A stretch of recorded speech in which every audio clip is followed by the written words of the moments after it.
Number 10. Richard CABELLE. This man lived in Devon, England during the 1600s and was apparently a huge dirtbag. He would torment people in his town and even abuse his wife. One night, in a violent rage, he struck his wife and she tried to escape. He then hunted her down and killed her and her dog. We all know what happens next.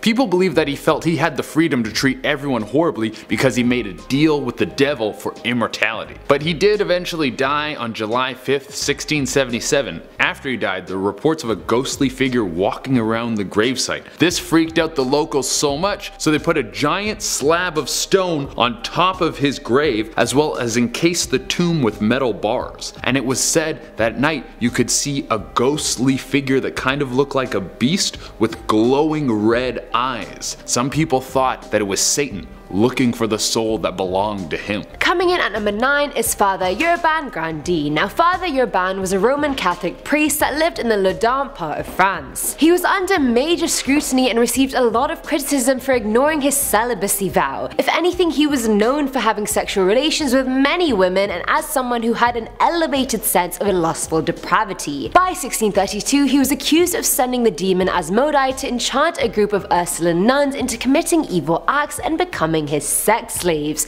you know, as priests do.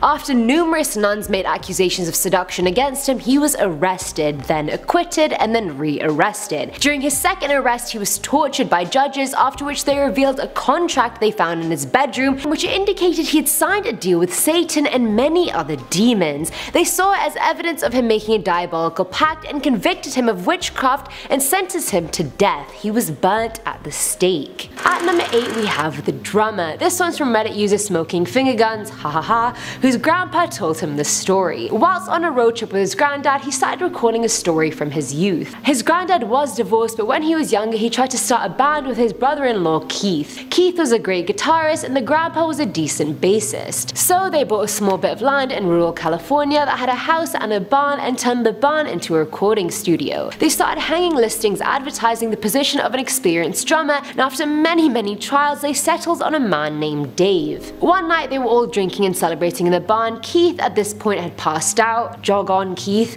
and Dave and the grandpa started talking about weird stuff, mostly occult. Dave's expression then changed drastically and he told the grandpa he was a Satanist and one of really high standing. Did that not come up during the drumming trial with Dave? Like, I feel like that should have come up. But anyway, the grandpa didn't believe Dave and asked him to prove it. Big mistake. But anyway, Dave gets up in all seriousness, holds out his arms and starts chanting in Latin like it's his first language. A few minutes later, Keith, who is passed out, stands fully erect and his eyes are white. No pupil, no iris, just white. Very freaked out, the grandpa instinctively said Jesus Christ, after which point Dave projectile vomits and then dry heaves and then looks at the grandpa with eyes that could kill. He let out a sort of dog growl of some kind and said never speak that name again in my presence, after which both Dave and Keith collapsed. While both were passed out, the grandpa went to the corner of the room just watching them and he felt a hot sensation on his shoulder like someone or some entity was grabbing him. At that point he really wasn't sure if it was Satan himself or on the opposite side his guardian angel. Moving on to number 7 now, we have the Devil's Violinist. That's the name given to NICCOLO Paganini. Some even say he was the greatest violin player who ever lived. He was a child prodigy in Genoa, Italy, who struggled to find a teacher that he couldn't surpass immediately. By the age of 15 he was touring solo. Within a year he had a breakdown and succumbed to alcoholism. He didn't reappear in the public eye until the age of 22, but this time he was somehow better than ever. They say he was able to play 3 octaves across 4 strings and a handspan. Now you don't actually have to know what that means, but it's thought to be nearly impossible even by today's standards. He was a striking sight in his performances. Very tall and very thin, with hollow cheeks, very long fingers, pale skin, and flaming eyes with thin lips that held a sardonic smile. To top it all off, he wore all black for his performances. Soon, rumours began to circulate that his violin was the devil's instrument, that Paganini had actually made a deal with the devil. Some say they saw the devil help Paganini play, others say that they once saw lightning bolts hit the end of his bow during a performance. When he died, he turned down his last rites from a priest. The official account is that he did this because he thought he wasn't going to die, but others say it was because he feared the blessing of a priest. Number 6. Through the Window. This one was written by Redditor Gayreka. It's a story his father told him about when his dad was growing up. He said that when his dad and uncle were younger, his uncle was a bit of a rebellious kid. Never listened, would stay up late, draw dicks on everything. His father told him that it was a big problem, that his uncle was constantly challenging authority and would get in fights with his parents all the time. Well, one night, the whole family heard a blood-curdling scream come from his uncle's room. The family rushed in there and his uncle was freaking out. He said there was a man standing outside his window. Their father went to check for someone but couldn't find anything. His uncle describes the man as wearing a long trench coat and having no face except for glowing red eyes. After this, his uncle was as sweet as pie, became a respectful member of society. So was this a devil encounter? Or was this a story a father told his son so he wouldn't act up? That's healthy parenting. Scare him psychologically, but he'll be a good kid. Coming in at number 5 is the Satanic Cult. This one's from Brad, who said back in 2005, him and his friends spent one summer TPing a lot of houses. In the town they grew up, there were always rumors of a satanic cult that operated around a 10-minute drive away. So one day they decided to go check it out and TP it. Ballsy move, I have to say. The 5 friends went there the day before moon, which I guess is a part of every scary story you hear nowadays, and they bypassed the fence and ended up in a garden enclosure and heard an eerie high-pitched sound. Ignoring it, they continued to explore, found an old locked church and found nothing else and decided to leave. Bit anticlimactic, but just stay with me. When they got to their car, their key, which was working perfectly 10 minutes prior, just stopped working. The car alarm started going off and then it magically just unlocked by itself. They piled in and drove off, and mid-drive the lights in the car just went off. The driver didn't press anything to cause it, it just happened. Panicked, they rushed home, and when Brad got to his front porch, he found 3 identical black cats. Keep in mind he lives a good 25 miles away from the cult, so how do these cats even get to his house? He took the cats as a bad omen and decided to take the cats a few miles out of town and leave them there, and the whole drive he was being followed by 2 black cars despite taking small dirt roads. Now I don't know if people were just messing with him here or the satanic cult was there and they saw him and everything was their doing, but either way, it's scary and it's creepy. At number 4 is Satan's Funhouse. This one's from Reddit user Demonic Wolf, and the story happened to him when he was 15 last June. Since his father was a computer programmer, he became very good at it as well, and hacking into the deep web was quite easy for him. One day he got onto a website called Satan's Funhouse, and like anyone on the deep web, he just assumed it was just some kind of mess up porn, but before he could click off it, he got a message from a chat room he was on in another tab. The person told him to go to the site and that he wouldn't want to miss today's show. He asked the other person what show, and the person replied, also taking his username, which was weird because he had hidden his IP address, so the other person shouldn't have been able to see his username, which was demonic. The other person continued saying go to Satan's Funhouse and find out. The boy was scared at this point because the guy knew his name and the fact he was on the Satan Funhouse site. He felt like he was being watched, and I don't blame him. He went into the link, but it just said error 404. He went back to the chat saying the link didn't work, but the person told him he was in the right place, don't worry. Suddenly, a loud, deep, raspy voice flooded his headphones and he was directed to another site where he saw a video. He didn't describe the video, but said the extent of mutilation he saw wasn't even the main part. He saw things that couldn't even be explained, no lighting trick, no camera trick, nothing. He was certain it was Satan at work himself. He shut the screen, packed his bags, and left, but the last thing he saw was a note that showed up on his screen with his address saying, "You're next." He tried to get his parents to leave with him, but obviously they just didn't believe him. He ran away from home knowing his parents were about to die and hasn't gone back since. Moving on to number 3 now, we have the signed pact. Father Urbain Grandier was a French Catholic priest who, in 1632, was accused by a local group of nuns that he had bewitched them and sent demons to commit evil and impudent acts with them. Investigations into Urbain reached a new level with the discovery of what people claimed was a physical contract written on paper between Urbain and the devil. The contract was said to be even signed by Urbain, the devil, and a number of different demons. It read, "We, the influential Lucifer, the young Satan, Beelzebub, Leviathan, Elimi, and Astaroth, together with the others, have today accepted the covenant pact of Urbain Grandier, who is ours. And him do we promise the love of women, the flower of virgins, the respect of monarchs, honours, lusts and powers. That's where it ended. Well, whatever you guys think about all of that, the local court found him guilty and sent him to burn at the stake. Now at number 2 is Steve. This one's from Redditor Shabby Boa, whose real name is Steve and who used to be a trucker for 30 years. One night after a drop off, he was on his way back home when he stopped at a diner to pee.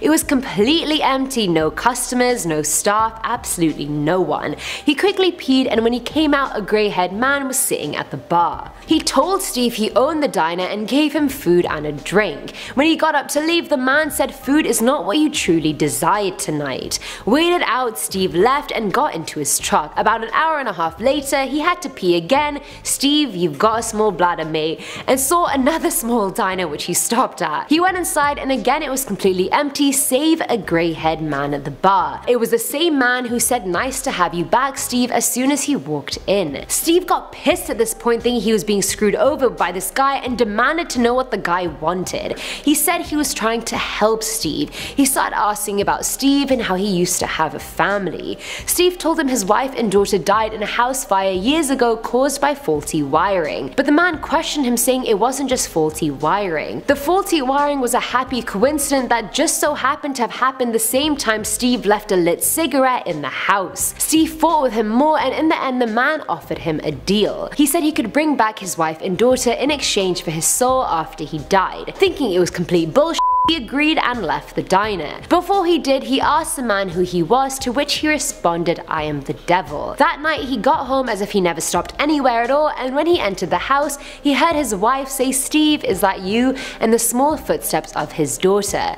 He was so excited, but when they came down the stairs, their skin was charred black. Chunks of it were falling off, their clothes had fused and melted with their skin, and Steve could barely hold in his puke. And at that point he'd realized he'd made the biggest mistake ever, and that the next 30 years were literally gonna be hell. Number 1. George Whitefield. Now this one is my favorite for sure. George was a traveling evangelist. He wandered around trying to get people hyped on God. I mean, we've all seen these guys.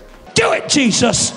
A brand new hit! Bam, bam, bam, bam, bam, bam! In 1740, George was in Ipswich, Massachusetts. He was putting on a banger show. Like, people were going nuts. Apparently, the sermon was so hot and he was bashing the devil so hard that the devil showed up and was like, you talking? And George was like, yeah, I'm talking. And then he fought the devil. This is like an episode of Maury. George then summoned the holy power to push the devil out, and after that, the devil fell off a cliff and landed on one foot.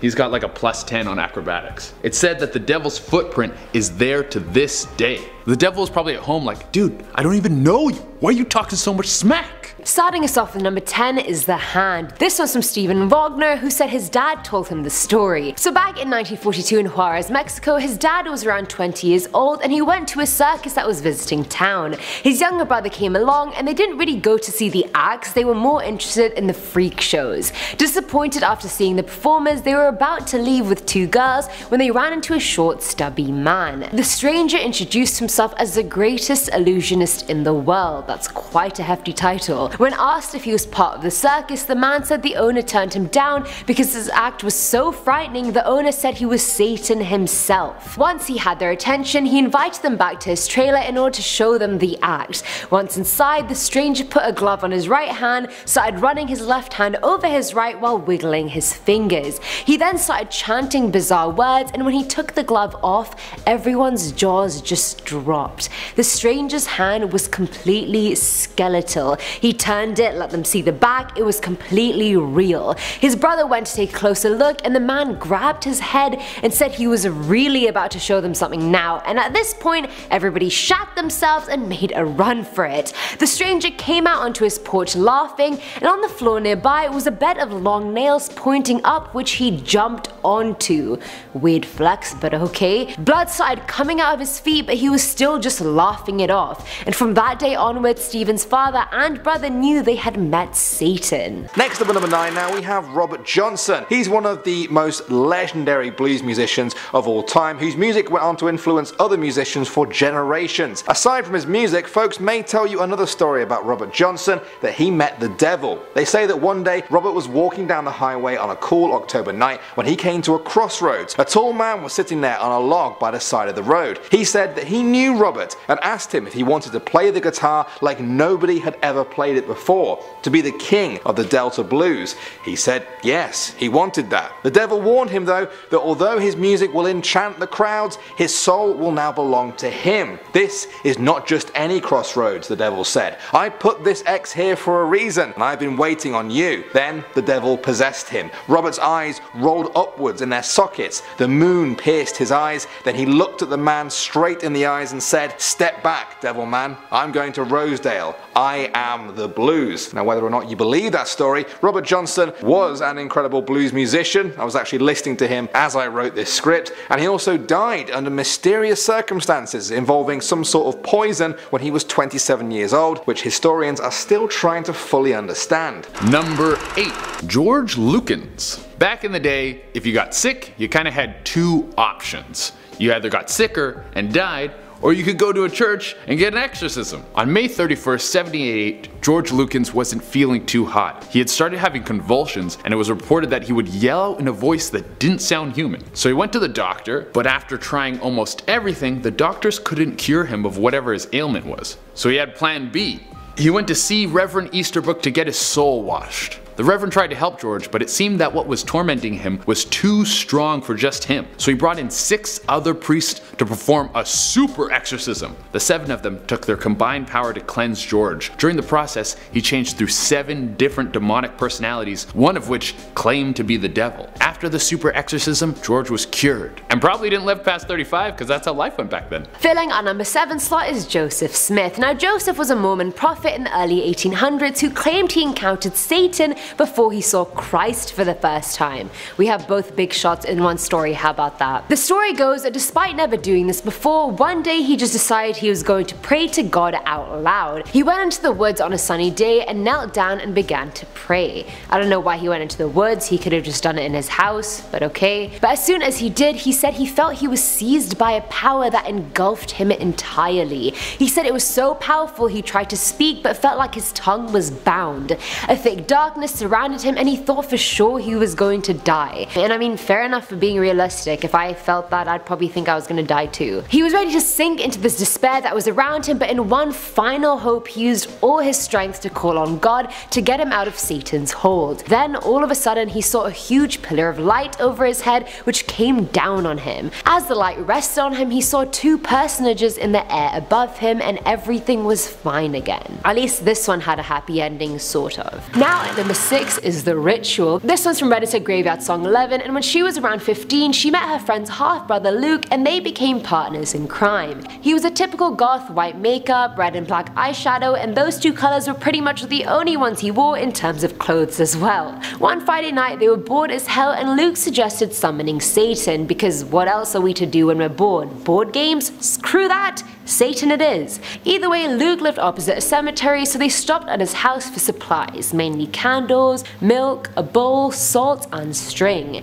They got to the cemetery and found a clearing and gathered some twigs. Luke grabbed a stick and started drawing a weird symbol. She described it as an upside down triangle with a V under it and an X through it. He then made a circle of salt around it and put the candles around it as well. They stood inside the circle and he began talking, starting with "Oh Lucifer." He kept muttering unintelligibly and dropped all of their ingredients into the bowl of milk. He then took her hand and cut it so it would bleed a bit, and then he cut into his own arm even deeper but directed both blood sources into the bowl. He kept chanting, and at this point the user was freaking out, saying, "You know, I believe you, you can summon Satan, just stop now." Luke ignored her and started speaking in a language that wasn't Latin, it was just unrecognizable. He gulped the bowl and then started vomiting violently. He got onto his hands and knees heaving and then asked what just happened. She said she thinks they did the ritual wrong, but Luke insisted they didn't. Things got pretty weird after that and they kind of stopped being friends, which I'm really not surprised about. But every time she ran into Luke, he just looked like death, and her own cut wasn't healing at all, and at points it would bleed like it was just freshly done.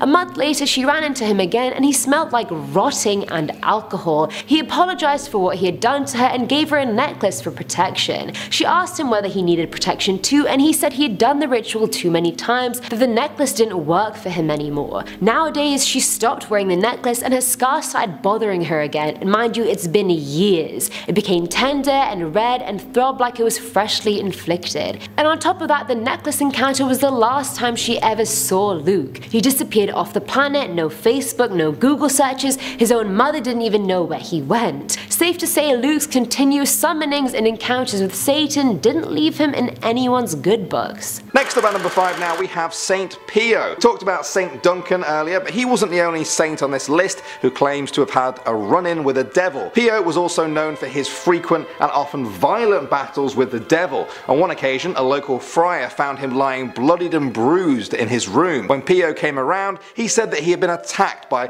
either Satan or one of his demons, which had left him with 3 broken ribs. On one night in 1906, Pio heard footsteps coming from the next room, which he thought was his friend, Friar Anastasio. He went to the window and tried to call out to invite him in for a chat. He found that his voice had gone though, out of nowhere. He just couldn't speak. Then he noticed a large black hound sitting menacingly on a nearby window ledge. In his account of what happened next, Pio said, "I saw the big dog enter through the window and there was smoke coming from its mouth. I fell on the bed and I heard a voice from the dog that said, 'Him it is him.' While I was still on the bed, the animal jumped up to the ledge of the window, then to the roof and disappeared." His colleagues believed that the devil was targeting him because of all the exorcisms that Pio had performed over the years. They said that on many occasions, before leaving the body of a possessed man, they would actually hear the devil shout, "Padre Pio, you give us more trouble than Saint Michael. Do not steal the bodies from us and we will not bother you." Number 4. John Dee. John Dee was born in 1527 on July 13th. He was an Elizabethan mathematician and astrologer, but he also liked to dabble in the occult. He was into some pretty freaky stuff. Even though he was researching black magic behind closed doors, he managed to work his way up as a man of intellect, becoming the royal astrologer for Queen Mary. However, his little secrets caught up with him and he was arrested for heresy in 1555. How do you get caught for something back then? The only way you would find out would be if you told people. Like, how was your weekend?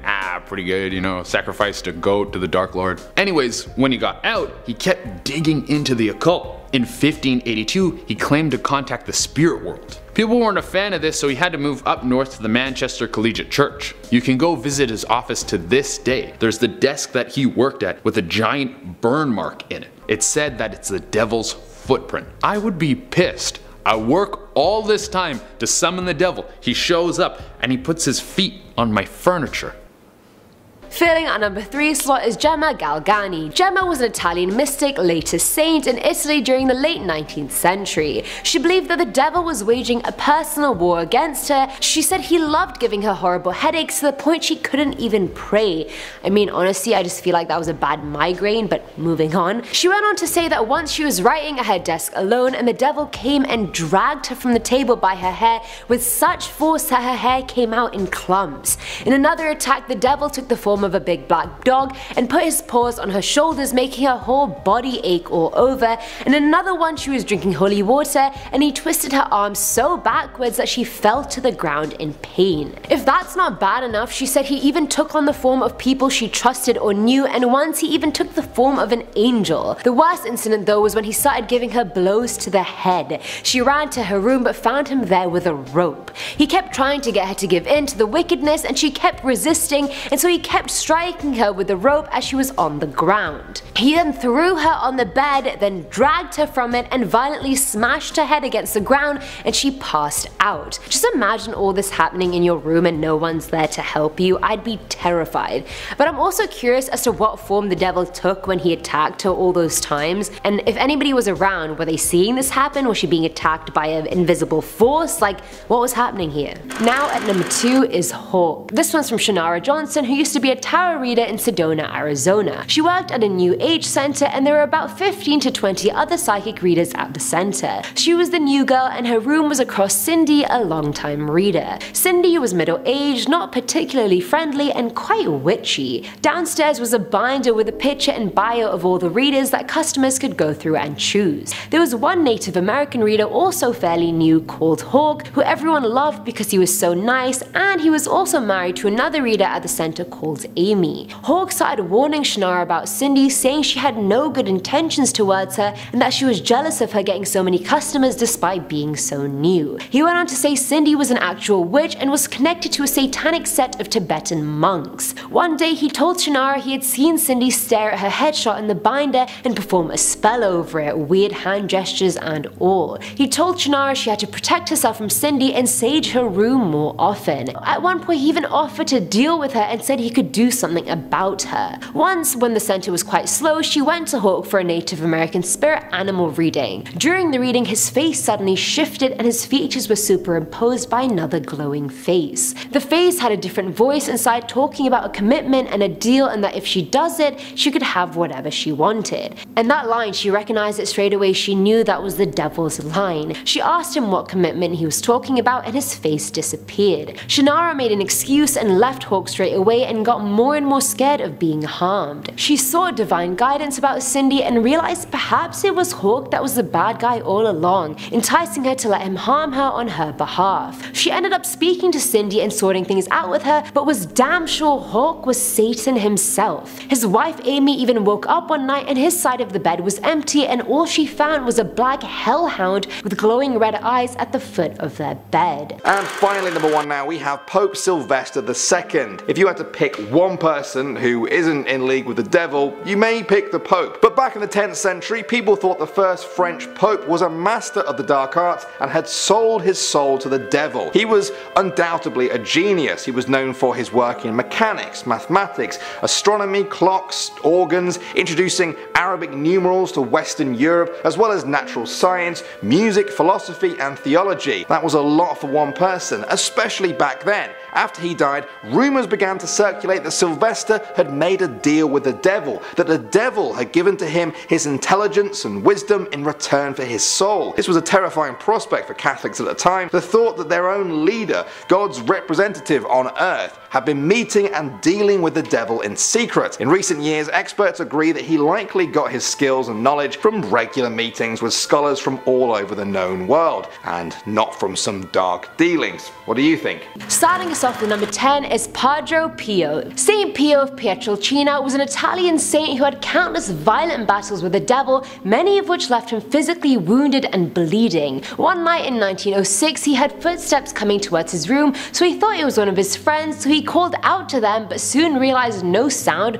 was coming out of his mouth. No matter what he did, he just couldn't speak. He then saw a huge menacing black hound with smoke coming out of his mouth on a window ledge nearby. The dog then came into his room and said, "Him it is him." Is this a Yoda? Is it a hound? Who knows? And then the dog disappeared. Other encounters involved him being dragged from his bed, being thrown around his room, being spat on. One time he was even left with 3 broken ribs. And Satan would come back to him in different forms, as a black cat, as young provocative girls trying to test his chastity, as his own superiors, or worst of all, in sacred forms. Now, what made him such a huge target for Satan was his work as an exorcist. It was said the second possessed people saw him, they would go ballistic, cursing him, doing God knows what, and just before leaving their body, Satan would say, "Father Pio, do not steal the bodies from us and we will not bother you." Another attack in 1964 left him with a critically injured spine and various cuts. Moral of the story, Padre Pio was a badass for surviving all of that. Number 9.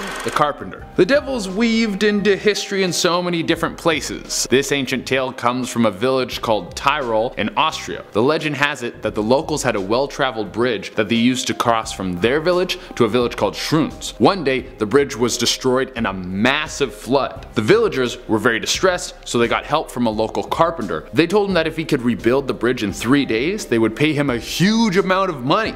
He knew such a task would be impossible, so he asked the villagers if he could have a day to think about it in order to come up with a solution. That night, when he was trying to find a way to build the bridge in such a short period of time, he was visited by a man with a little green hat. I love how these stories just have some creepy dude that shows up to your house in the middle of the night and you're like, I wonder what he wants, couldn't be anything bad. Well, the little man told the carpenter that he would build the bridge for him and he could keep all the money. The only thing he wanted in return was the soul from the first person to leave this house and cross the bridge. The carpenter knew this was the devil, so he had a plan. The next day the bridge was built and the carpenter showed up. The devil saw him there and was jumping in excitement to get his prize. Then the carpenter pushed a goat onto the bridge and said, here's your soul.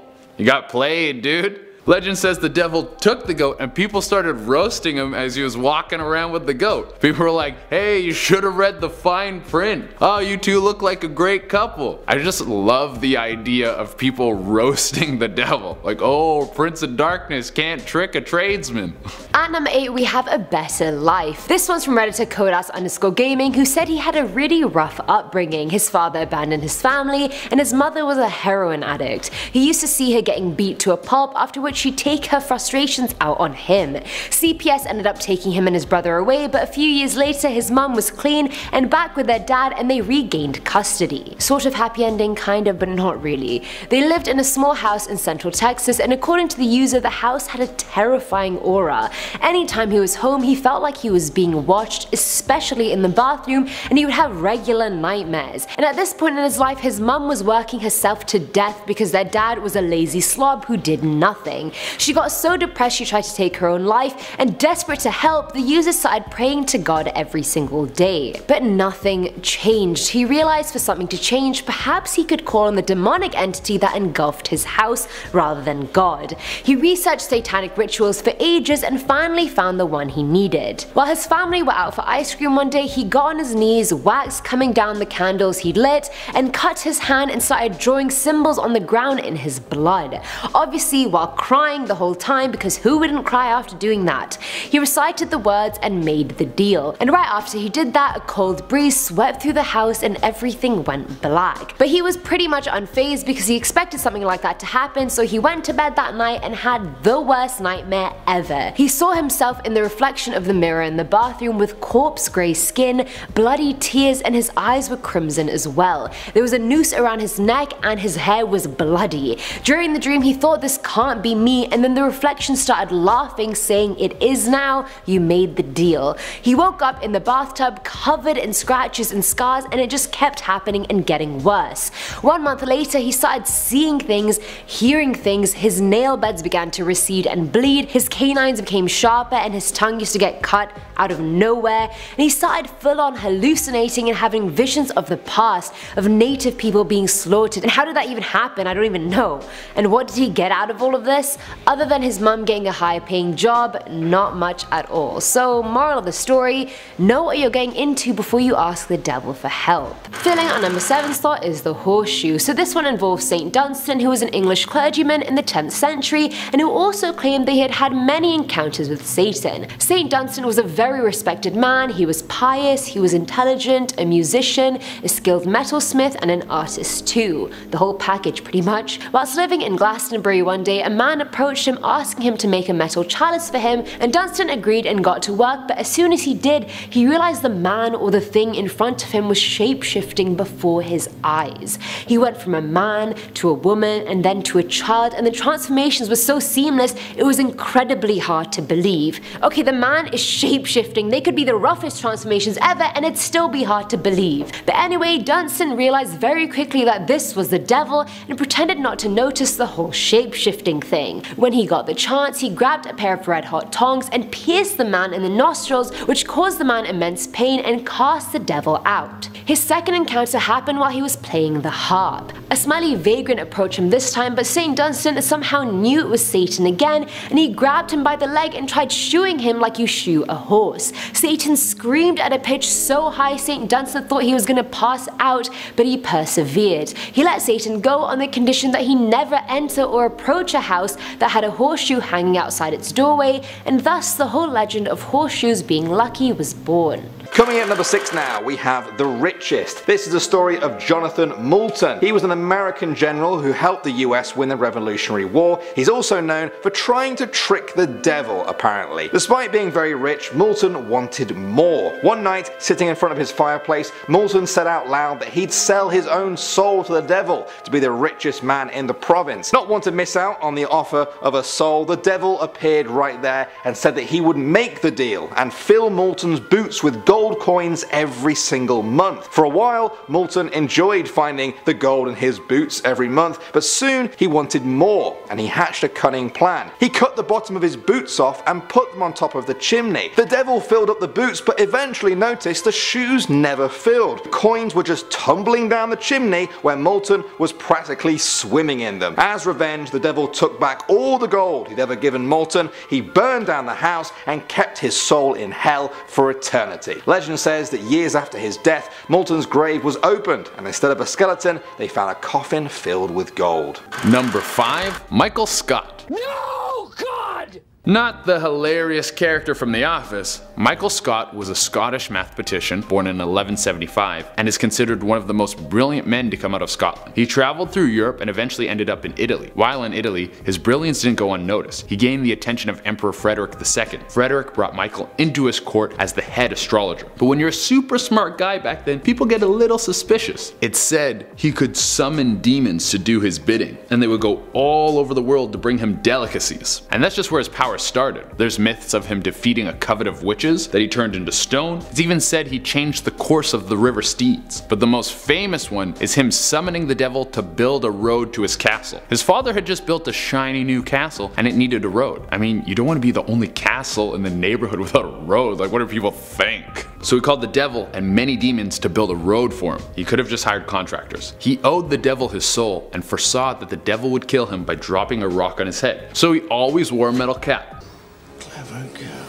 But one day, he took off his metal cap when entering a church, and a rock fell on his head and killed him. They get you when you least expect. At number 4 is Giuseppe Tartini. Now from the name, doesn't he just sound like a brilliant Italian musician of some kind? His name just has the ring to it, you know? Anyway, Tartini was an Italian composer and violinist during the Baroque period. He was very influential in Italy, but he was also known for his huge inferiority complex and uncontrollable temper. And I can just see that equaling to a lot of smashed violins. But anyway, the story goes that one day Tartini heard Francesco Veracini playing the violin better than him, and he was fuming and also dissatisfied with his own skills. The event made him spiral into depression for months, and in that time he worked in solitude and practiced the violin for 12 hours a day. During this period, it's said he had a dream in which the devil appeared and he met him. He appeared at the foot of his bed and played a sonata on the violin like he invented the damn activity. He offered him success in all his musical dreams in exchange for his soul. Did he accept? Well, it was never really confirmed, but when he woke up the next day, he wrote down as much of the sonata as he could, but no matter how many times he played it, it just wasn't as good as the devil's version. If you want to check it out, the sonata in question is called the Devil's Trill Sonata, his most well-known piece, and it's quite hard to play even by today's standards. But the fact he could never play it as well as the devil, I mean, doesn't that just indicate he wasn't successful in everything he wanted to be? So am I the only one identifying this major plot hole we have going on? Did he accept? Did he not? Let me know, Tartini. Number 3, Robert Johnson. Become one of the greatest musicians who ever lived, and people are going to start rumors about you. Robert Johnson is one of the most talented and influential blues musicians who has ever walked the earth. And a big myth about him is that he sold his soul to the devil to become as great as he did. As the story goes, he was walking down a highway and came across a man that offered him the ability to play the blues like no one has ever done before, but it would cost him his soul. Robert was like, yeah, I'll do that. I mean, what is a soul really? It's like a concept or like whatever. Well, Robert went down in history for his amazing skills and died suspiciously at 27. Moving on now to number 2, we have Saint Gemma Galgan. In her diaries, she wrote that she believed the devil himself was waging a personal war against her. In one famous passage, she wrote, "The demon came before me as a giant of great height, and kept saying to me, 'For thee there is no more hope of salvation. Thou art in my hands.' I replied that God is merciful and therefore I fear nothing. Then, giving me a hard blow on the head in a rage, he said,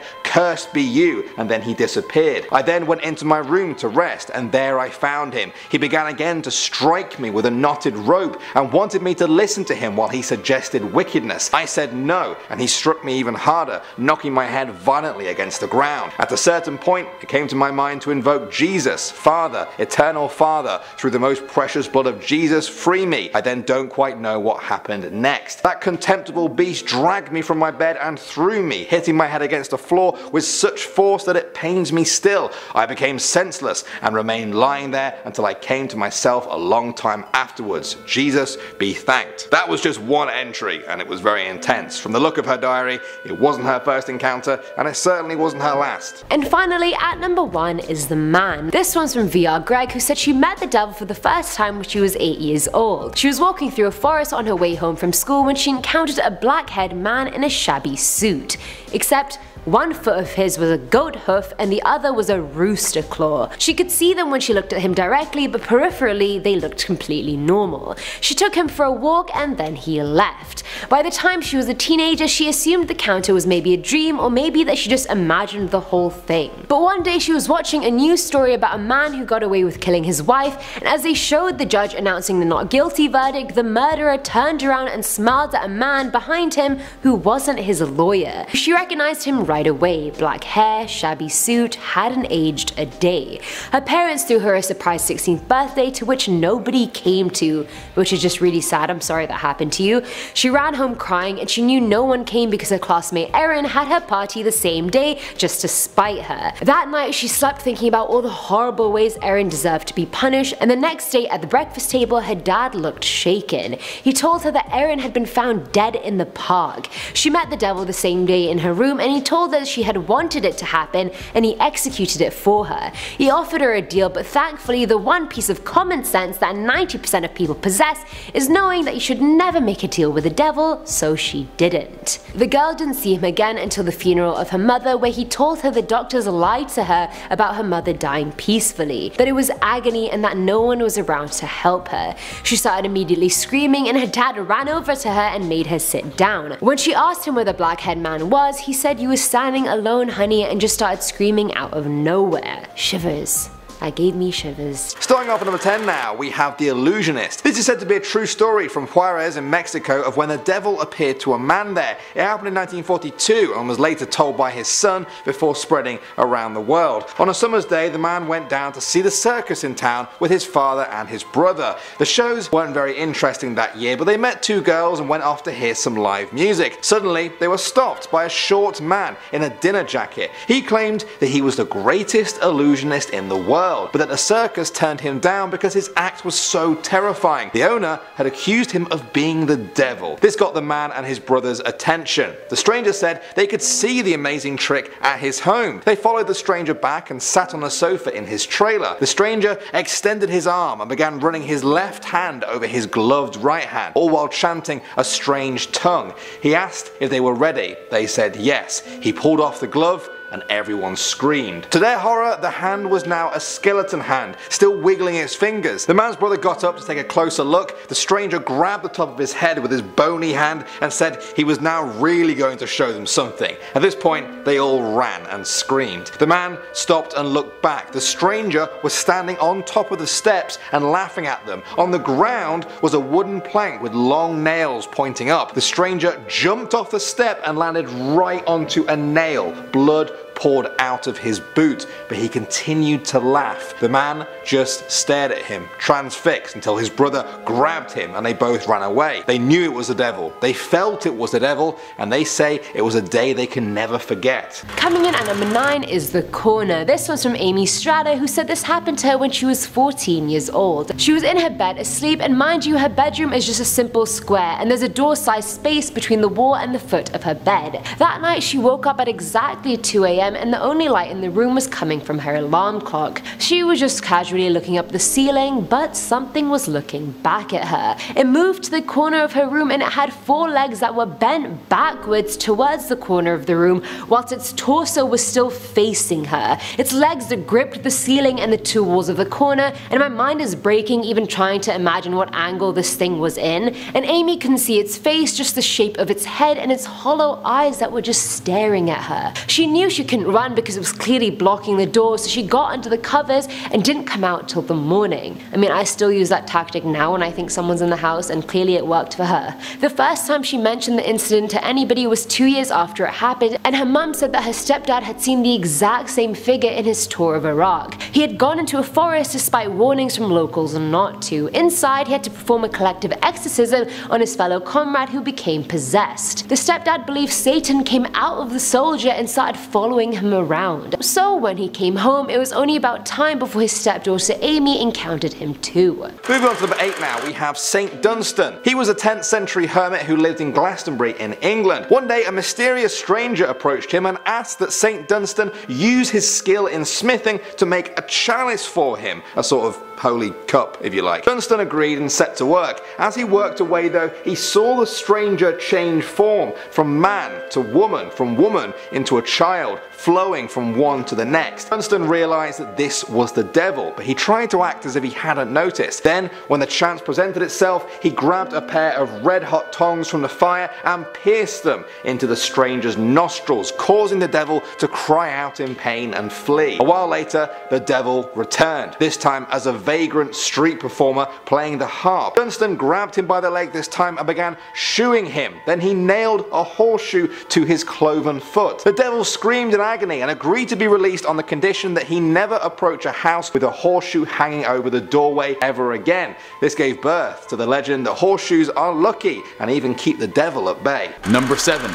The Codex GIGAS. Would you read a book that might have been written by the devil? I think that one's a hard pass for me. I'll stick to reading the back of cereal boxes. Well, the Codex GIGAS is said to have the devil's actual handwriting, and whoever reads it becomes cursed. Why would you read that? I don't know if I believe that the devil's handwriting is in the book, but I wouldn't want to be wrong just for some light reading. The story goes that back in 1523, Ludovico Spoletano wanted to make the best spaghetti ever, so he summoned the devil. Nah, I'm just kidding. He wanted to answer a series of questions he'd been asked. Exam season is very tough. It's documented that the devil possessed him, grabbed a pen, and started writing. Most of the text has never been decoded except for one sentence that says, "I think it smells like updog." Now at number 6 is Madame LALAURIE. Delphine LALAURIE has been mentioned many times on this channel, but just a quick recap for you. She was a big Creole socialite in New Orleans. To the public, that is. Inside her house, she tortured and killed the majority of her slaves in a way you can't even imagine. In 1834, a house fire took over her mansion, and that's when she got exposed because authorities found bodies upon bodies of bound or mutilated slaves. One's stomach had been cut open and his intestines were wrapped around his neck. A bucket was also found with various organs from various slaves. A bucket. That's how much mass killing the woman was doing that she needed a bucket for all the organs she was harvesting. Anyway, with some stroke of luck, she managed to escape New Orleans and go to France, but many believe she didn't just escape due to luck. She invented a religion involving voodoo and black magic, and on top of that, people vehemently believe she made a pact with the devil in order to be able to still be wealthy, still be free, and escape whilst committing these horrendous acts.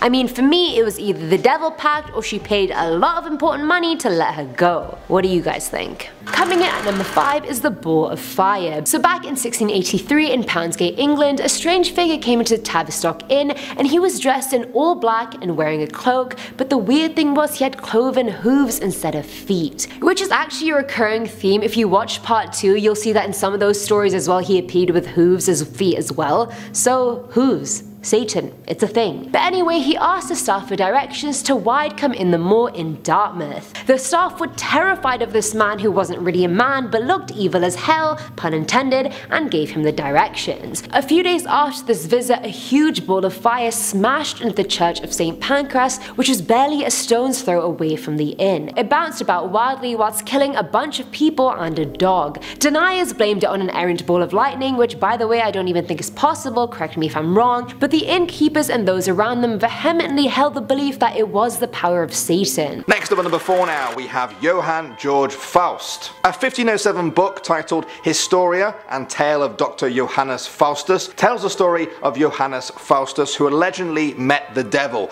According to the book, he was a German scholar who, quote, loved what ought not to be loved. It says that he craved nothing more than forbidden knowledge. One day, Johannes travelled to a crossroads in a forest and summoned the devil. He stood inside a protective circle and performed an ancient and unholy ritual. Soon, lightning came crashing down and the entire forest was destroyed. Demons emerged in 3 forms. First, a dragon, then as a man made of fire, and then as an old monk. After hours of conversation, Faust agreed to trade his soul so that his every question would be answered for 24 years. He told himself that things would be fine because, in his words, the devil might not be so black as they used to paint him, nor hell so hot as the people say. Well, the story ends by saying that he was wrong and people were right. It claims that when Johannes died, his soul went straight to hell, where he spent an eternity of torture, wishing for death, but finding that even death had forsaken him. Filling our number 3 slot are the calls. This one's from Redditor Leach Voiles, whose fiance David died in a car accident 6 months prior to making the post. He had gone to a store 45 minutes away to get her ice cream.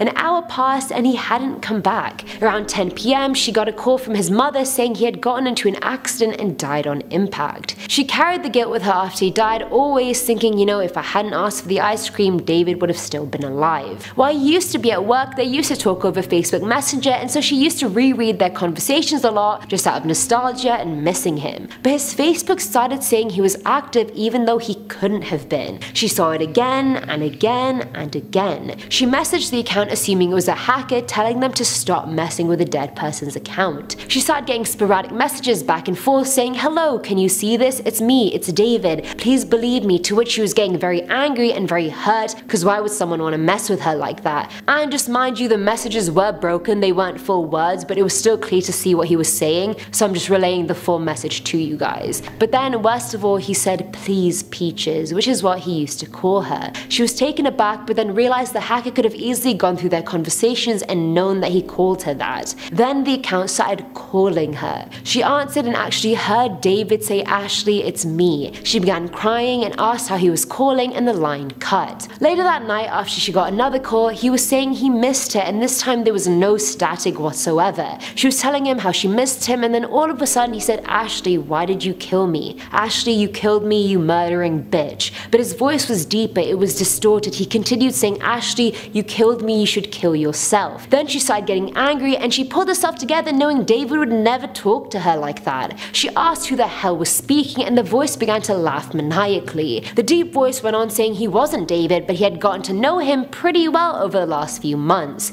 He went on saying, who I am doesn't matter, I will tell you what I want. I want your soul. And then the call ended. Before she could even process what just happened, she got a Facebook notification saying David is nearby. When I was reading the story for the first time, it literally gave me chills, and relaying it to you guys right now also gives me chills. Number 2. NICCOLO Paganini. Said to be the greatest violinist who ever lived. Seemed to be a common theme that back in the day, if you were great at something, they probably thought you sold your soul to the devil. No, it can be that you have like a natural gift and you work super hard, you just made a deal. Well, the same speculation goes for NICCOLO. He was an Italian violinist like none other. He was so gifted that he would surpass anyone who ever taught him. He was touring at 15 and probably got hit on a lot. Part of why people probably thought that he had sold his soul to the devil was that he looked so ghoulish. He was tall, skinny, had pale skin, long black hair. He was kind of like a hot Edward Scissorhands. People would even say that they could see the devil hold his violin while he played. I think they were just jealous. And finally, at number 1 is The Asylum. I honestly feel like this one could be the basis of a horror film, and if it gets made into one, I'm gonna be really pissed because I thought of it first. But anyway, this story is from Redditor Mystic Dragon 19, who is an urban explorer. Well, she was, until she decided to explore the Celestial Valley Mental Asylum. Why? Why, people? Why? Abandoned buildings are bad enough. Why would you put yourself through going to a mental asylum? Like, I don't get it. I don't get it. But anyway, March 29th, 2019, she packed her bag and necessities, you know, flashlight, phone, some food, etc. I mean, let's be real, this ain't no amateur hour. She got to the asylum at around 7:30 p.m. and what used to be a pristine 4-story white building was now a crumbling, rusty one covered in ivy. When she finally got into the building, she first noticed the smell. It didn't smell musky like most old buildings did, it smelled sickly sweet, kind of like death. She then saw a bunch of graffiti everywhere, some band logos, and a large cruel symbol that to her evoked anger and malice. She saw a gunny against the wall, papers on the ground, real horror movie vibes, but she carried on anyway. She was about to go into the next room when she heard a loud slam. She whipped around and saw the gurney was on its side. It had fallen down despite it not being windy at all, and to make herself feel better, she put some music on to distract herself. By 9:45 p.m. she made her way to the second floor, which looked weirdly clean for a decrepit building that showed no signs of life. She took another step forward and all of a sudden the hall was filled with people, many restrained to gurneys, while doctors took them from room to room. Many of the patients were screaming like animals, and as quickly as they came, they disappeared. The user called out when she saw them, but they couldn't hear her. She ran downstairs having had enough of the second floor, and now past midnight she started hearing Leslie in a sing-song distorted voice. Leslie was her name, just to clarify, and she looked everywhere but no one was there. She went towards a room she saw light coming out of but stepped into a puddle of sorts. She put her hand in to feel it, hoping it was water, but of course it was blood. Inside the room she saw 6 hooded figures in a circle speaking a language she couldn't understand. She saw a pentagram and a naked tie-down girl laying in the middle of it who also had a pentagram carved into her. She was screaming to let me go, but of course they wouldn't. On the right of Leslie she saw a huge goat head pointing upwards, the girl got cut again and blood started coming out of the goat's mouth. At this point Leslie had had enough. Took you long enough, and she ran. She saw a black shapeless figure chasing her, she heard footsteps or hooves from it, and then it let out an unnatural bellow. She managed to get to her apartment at 3:30 a.m. in total belief she had just encountered the devil and his minions.